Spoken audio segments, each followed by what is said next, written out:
Wassalamualaikum warahmatullahi wabarakatuh. Selamat pagi dan salam sejahtera untuk kita semua.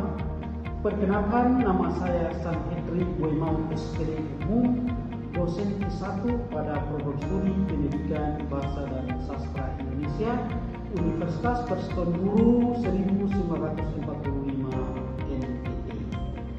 Perkenalkan, kali ini saya akan mengulas terkait dengan salah satu mata kuliah yang saya ampu, yaitu mata kuliah Linguistik Kebudayaan. Pada mata kuliah ini mengulas tentang konsep kebudayaan dan unsur-unsur kebudayaan. Video ini dibuat untuk memenuhi salah satu persyaratan sertifikasi dosen tahun 2026, yaitu pernyataan diri dosen dalam bentuk unjuk kerja tridharma perguruan tinggi, khususnya pada aspek pengajaran. Mata kuliah Linguistik Kebudayaan ini merupakan mata kuliah wajib bagi mahasiswa semester 4 pada program studi Pendidikan Bahasa dan Sastra Indonesia, Universitas Persatuan Guru 1945. Mata kuliah Linguistik Kebudayaan ini memiliki bobot sebesar 3 SS selama 1 semester dengan teori dan asesmen akhirnya berupa teori. Bahasa pengantar dalam mata kuliah ini adalah bahasa Indonesia. Materi kuliah ini bertujuan untuk membekali mahasiswa mampu memahami dan menjelaskan tentang konsep kebudayaan dan unsur-unsur kebudayaan. Capaian pembelajaran lulusan yang dibebankan pada mata kuliah ini diantaranya adalah yang pertama, menunjukkan sikap bertanggung jawab atas pekerjaan di bidang keahliannya secara mandiri. Yang kedua, bekerja sama dan memiliki kepekaan sosial serta kepedulian terhadap masyarakat dan lingkungan. Yang ketiga, mampu menerapkan pemikiran logis, kritis, sistematika, dan inovatif dalam konteks pengembangan atau implementasi ilmu pengetahuan dan teknologi yang memperhatikan dan menerapkan nilai budaya sesuai dengan bidang keahliannya. Selanjutnya, untuk mencapai pembelajaran terdiri atas 3. Yang pertama, mahasiswa mampu memahami dan menjelaskan tentang konsep kebudayaan dan unsur-unsur kebudayaan. Yang kedua, mampu dan memiliki sikap tanggung jawab baik terhadap persoalan-persoalan yang terkait dengan keberagaman budaya, relasi sosial, dan kepekaan terhadap hubungan dan interaksi dengan orang lain yang berbeda bahasa yang digunakannya. Kemudian yang ketiga, memiliki keterampilan yang baik terutama dalam kompetensi berbahasa yang akan digunakan untuk berkomunikasi dengan orang yang berbeda latar budaya. Referensi yang digunakan dalam materi ini beragam, namun referensi utamanya adalah mengacu pada buku ajar Linguistik Kebudayaan yang telah dirancang dan disusun dalam bentuk RPS selama 1 semester. Sistem pembelajaran yang digunakan secara tatap muka di ruangan kelas. Kemudian sistem penugasan dalam mata kuliah ini dilakukan secara individu maupun kelompok, lalu dipresentasikan di depan kelas. Sementara bobot penilaian pada mata kuliah ini adalah kehadiran 30%, kemudian tugas 20%, UTS 20%, UAS 30%, sehingga total bobotnya adalah 100%. Demikian informasi yang saya sampaikan terkait dengan materi ini untuk mahasiswa S1 Program Studi Pendidikan Bahasa dan Sastra Indonesia, Universitas Persatuan Guru 1945 NTT. Berikut ini cuplikan yang saya lakukan secara tatap muka di ruangan kelas. Selamat pagi untuk semuanya. Apa kabar hari ini? Baik. Puji Tuhan. Mana itu tinggalnya? Itu tinggal. Berapa orang tidak masuk hari ini? Semua hadir. Oke, semua hadir. Oke, pertemuan sebelum kita memulai dengan proses perkuliahan kita pada hari ini, saya minta salah satu di antara kalian untuk kita dalam doa. Silakan.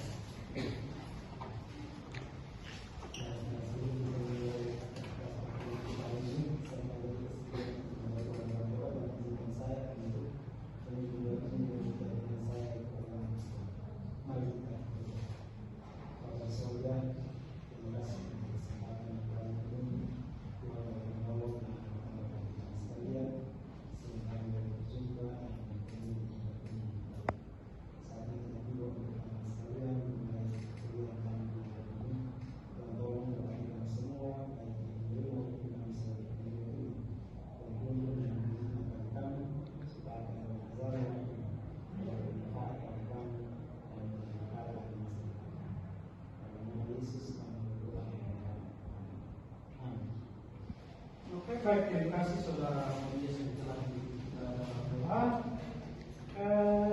Ada yang masih ingat materi minggu lalu? Materi minggu lalu itu kira-kira tentang apa? Bahasa dan masyarakat. Oke, bahasa dan masyarakat. Ya, kira-kira ada yang bisa memberikan pengertian atau memberikan definisi tentang bahasa. Apa itu bahasa? Yang dilakukan oleh manusia yang diucapkan melalui komunikasi sehari-hari, baik itu bahasa yang dilakukan secara formal maupun informal. Oke. Yang berikut, ada yang tahu atau bisa memberikan definisi tentang masyarakat? Apa itu masyarakat? Masyarakat adalah sekelompok manusia yang hidup bersama dalam suatu wilayah tertentu, berinteraksi secara terus-menerus serta memiliki aturan, nilai, norma, dan kebudayaan yang sama sehingga memiliki suatu kesatuan sosial. Oke, benar. Ya, jadi ada bangsa, ada masyarakat. Ya, jadi keduanya ada keterkaitan. Ya, jadi bahasa itu berbicara tentang alat komunikasi, ya. Sementara masyarakat itu berbicara tentang kumpulan, ya, anggota masyarakat yang mendiami suatu wilayah tertentu. Itu disebut dengan masyarakat. Ya, oke, itu hanya sekedar menggali kembali materi minggu lalu, dan materi kita pada hari ini tentang kebudayaan dan unsur-unsur kebudayaan. Sebagai definisi awal, ya, dalam materi yang tadi saya sampaikan bahwa ya materinya tentang kebudayaan dan unsur-unsur kebudayaan. Ada dua pertanyaan ya yang saya munculkan. Yang pertama itu adalah mengapa kita harus mempelajari kebudayaan dan unsur-unsur. Ya. Kemudian yang kedua itu apa yang saudara tahu tentang kebudayaan? Ya, atau pengertian dari pada kebudayaan itu sendiri. Ya, ada yang tahu tentang pertanyaan pertama? Ya, pertanyaan adalah mengapa kita harus mempelajari kebudayaan dan unsur-unsur? Ada yang tahu? Silakan. Oke, silakan, saudara Cindy. Terima kasih kesempatan yang diberikan kepada saya. Saat ini saya akan menjawab pertanyaan yang dikemukakan pada materi saat ini. Jadi pertanyaannya, mengapa kita harus mempelajari kebudayaan dan juga unsur-unsurnya? Yang menjadi jawaban saya karena budaya itu merupakan suatu identitas bagi masyarakat umum. Dengan mempelajari kita dapat mengenal diri kita sendiri, menghargai perbedaan, dan melestarikan warisan, dan juga menjadi suatu filter bagi masyarakat yang ada di Nusa Tenggara Timur. Oke, benar. Mari kita memberikan aplaus untuk saudara ini. Ada yang lain, silakan. Oke, silakan saudara Kurnias. Terima kasih atas waktu yang saya peroleh. Izin dijawab bahwa mengapa mempelajari kebudayaan itu karena menjaga Oke, pertanyaan yang kedua, apa yang saudara tahu tentang kebudayaan?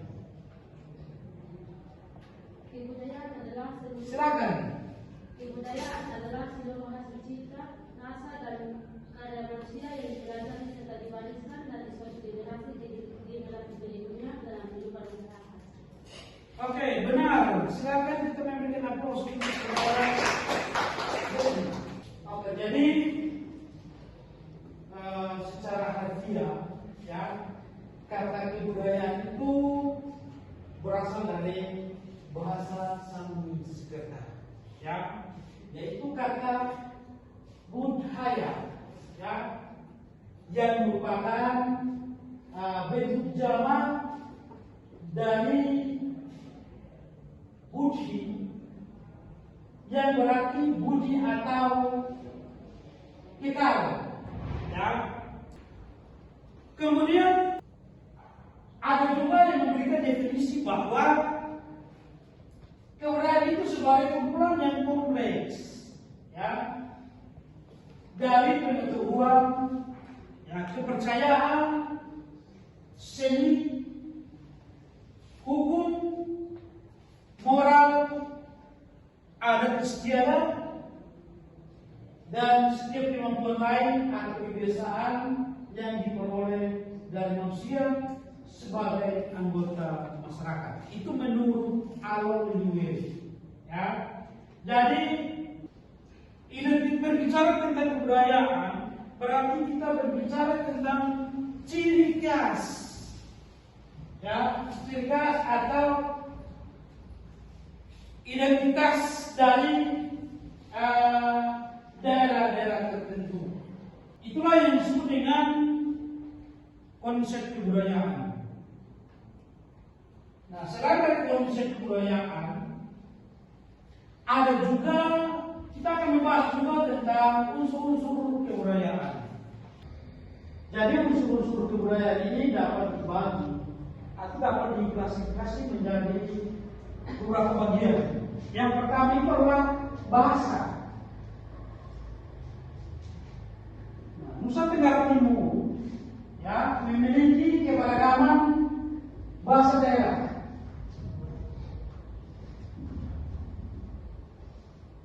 Yang pertama itu adalah bahasa Dawa atau yang disebut dengan bahasa Timur. Nah, bahasa Timur, ya, bahasa Timur atau bahasa Dawa ini itu dibagi lagi menjadi beberapa bahasa. Ada bahasa Dawan Amarasi, ya, ada bahasa Dawan Kifa, ada bahasa Dawan TTU, ya, bahasa Dawan Fua, ya.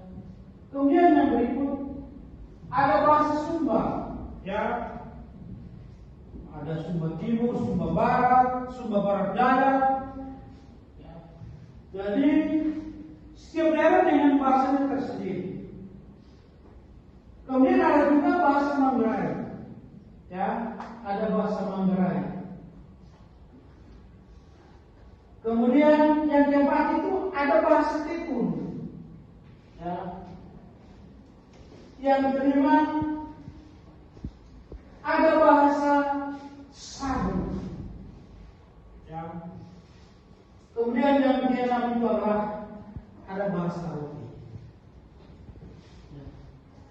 Jadi setiap daerah itu dengan bahasa daerahnya tersendiri. Bahasanya tidak sama, ya. Bahasanya berbeda-beda. Kemudian unsur bahasa yang berikut, ya, unsur bahasa yang berikut itu adalah sistem pengetahuan. Nah, khususnya di Nusa Tenggara Timur, ya, masyarakat Nusa Tenggara Timur memiliki pengetahuan lokal yang kaya. Yang pertama itu tentang pengetahuan musim, ya, ada musim tanam, ya, ada musim panen. Nah, biasanya kalau musim tanam, ya, musim tanam itu biasanya dimulai dari bulan Desember kalau tidak salah. Desember, Januari, ya, itu penentuan tentang musim tanam. Sementara untuk musim panen, ya musim panen itu biasanya adalah itu di bulan April, ya itu musim panen. Ya khususnya di Nusa Tenggara Timur. Ya. Kemudian yang kedua, ada sistem pengobatan tradisional. Ya. Jadi sistem pengobatan tradisional itu menggunakan tanaman herbal. Ya. Ada satu daerah di Timur Tengah Selatan, namanya Desa Boki. Ya, di sana mereka ada sistem pengobatan tradisional. Ya. Kemudian ada pengetahuan juga tentang bintang dan navigasi laut. Ya, jadi itu biasanya di kabupaten, ada di Kabupaten Alor, kemudian ada di Kabupaten Lembata. Ya. Kemudian unsur yang berikut, ya, unsur yang berikut itu adalah sistem kemasyarakatan. Nah, sistem kemasyarakatan di Nusa Tenggara Timur, ya, biasanya berbasis komunitas adat. Ya. Yang pertama itu adalah struktur sosial berdasarkan suku dan marga. Ya. Setiap suku di dalamnya pasti ada marga. Ya. Kemudian yang kedua, ada yang namanya tokoh adat atau tua adat. Ya. Jadi tokoh adat atau tua adat itu masih memiliki peranan yang sangat penting dalam pengambilan keputusan. Ya. Jadi misalnya berbicara tentang adat istiadat, ya, berbicara tentang misalnya kawin mawin, ya, tokoh adat atau tua adat ini juga berperan penting dalam hal ini. Mereka yang mengambil keputusan, karena mereka itu adalah tokoh adat, mereka itu adalah tua adat, ya, baik itu suka maupun duka. Ya. Kemudian yang berikut ada upacara adat. Ada upacara adat itu ya seperti pemberian belis, ya, pemberian belis, ya. Jadi setiap daerah itu dengan istilahnya tersendiri, ya. Misalnya di di khususnya suku Sabu. Suku Sabu itu mereka menggunakan istilah kenoto. Kemudian di Suprote misalnya, istilahnya pemberian belis atau mas kawin. Kemudian misalnya di Timur, ya di Timur itu mereka menggunakan istilah penghargaan, ya penghargaan untuk orang tua. Ya. Jadi yang tadi saya sebutkan itu, yaitu merupakan bagian dari sistem sosial kemasyarakatan. Ya. Kemudian unsur yang berikut, ya, yang berikut itu adalah sistem peralatan hidup dan teknologi. Nah, sistem peralatan hidup dan teknologi, ya, itu dibagi menjadi 3. Yang pertama itu misalnya ada rumah adat, ya, rumah adat seperti Lopo dan Kubu, khususnya suku Rawa, ya, di sana ada Lopo, ya, ada rumah Kubu, ya, rumah bulat, ya. Jadi itu merupakan rumah adat, ya, untuk suku Timur. Saya pikir bahwa setiap suku ini ada rumah adat yang tersendiri. Ya. Kemudian yang kedua ada tradisional. Nah, alat pertanian tradisional ini, ya, termasuk di dalamnya adalah campur kayu. Kemudian ada sabit, ada bajak sederhana yang dirancang oleh masyarakat tradisional itu sendiri. Kemudian yang berikut, yang ketiga itu adalah alat tenun dan pewarna alami untuk membuat kain tenun ikat. Ya. Kemudian unsur yang berikut, ya. Unsur yang berikut itu adalah mata pencarian. Nah, sebagian masyarakat Nusa Tenggara Timur ini, ya, bermata pencarian sebagai petani lahan kering. Ya, ada juga peternak, ya, ada juga nelayan, kemudian ada juga pengrajin kain tenun. Ya.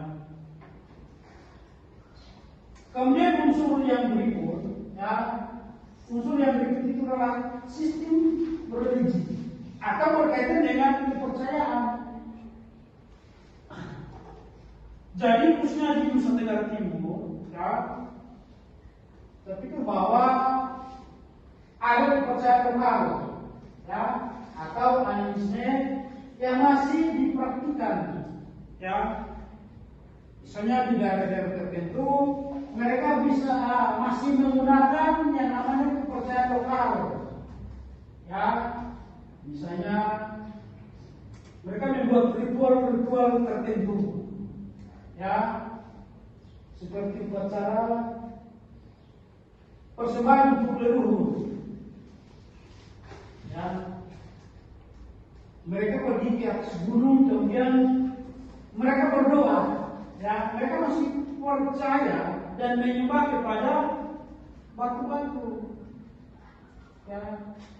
Itu sebagai kepercayaan lokal.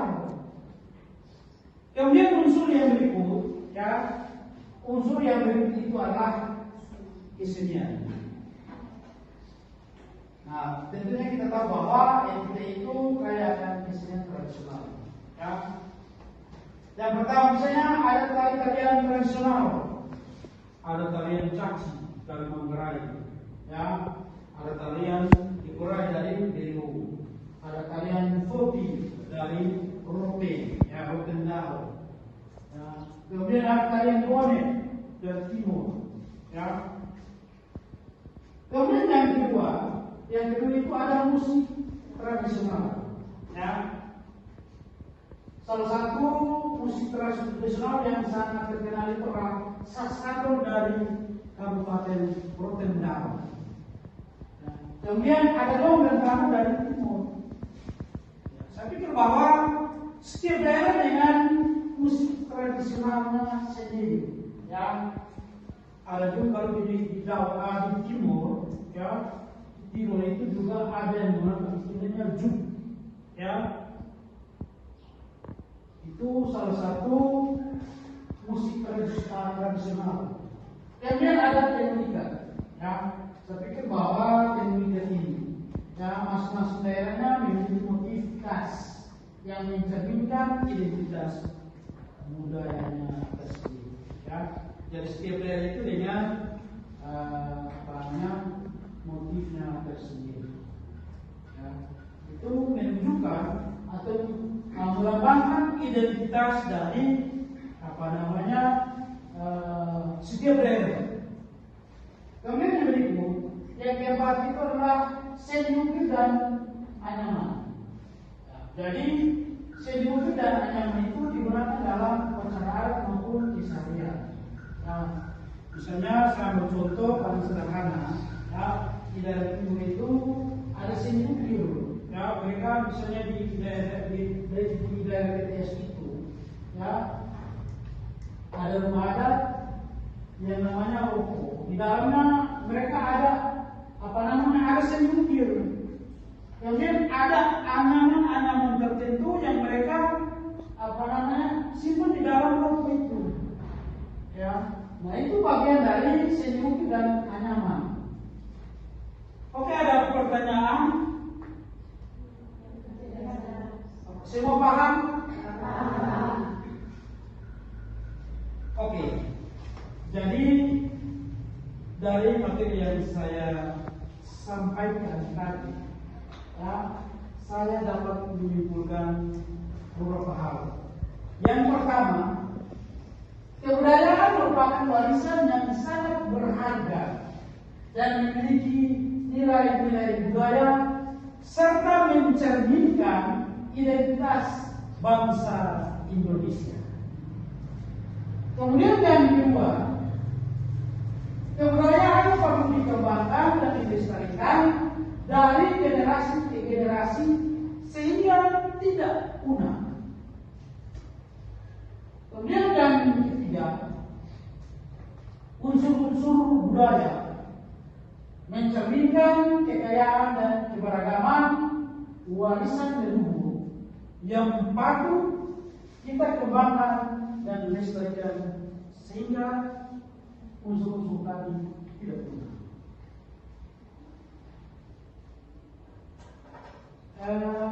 Sebelum mengakhiri proses perkuliahan kita pada hari ini,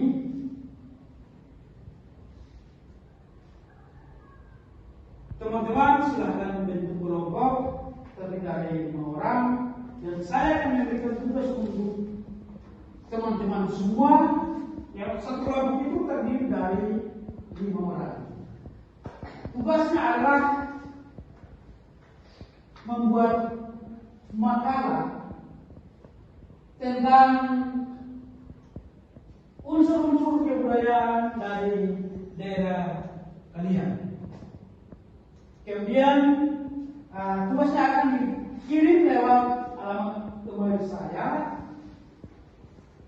dan kita akan presentasikan pada minggu depan.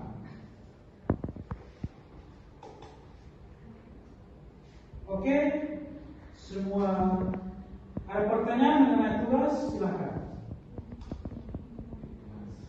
Oke, kalau semua jelas,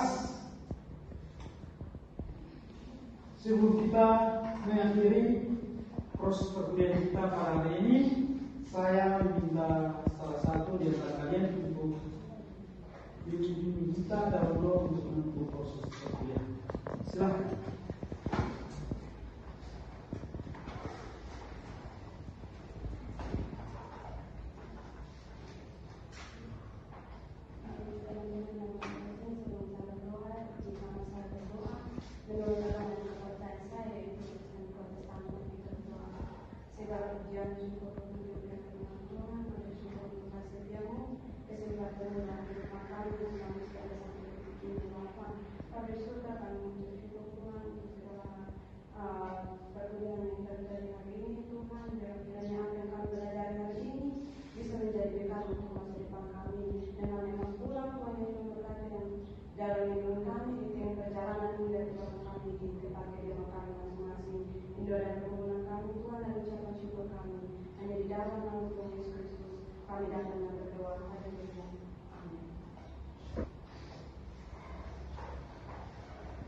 Jadi proses perkuliahan kita cukup sampai sini dulu.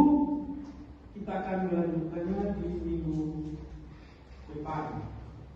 Selamat pagi untuk kita semua.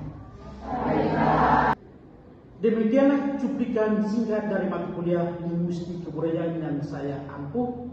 Saya mengucapkan terima kasih kepada seluruh pihak yang terlibat, yakni Kemendikti melalui Direktorat Jenderal Pendidikan Tinggi LMDikti Wilayah 15 Nusa Tenggara Timur serta seluruh tim sertifikasi dosen SMART tahun 2026.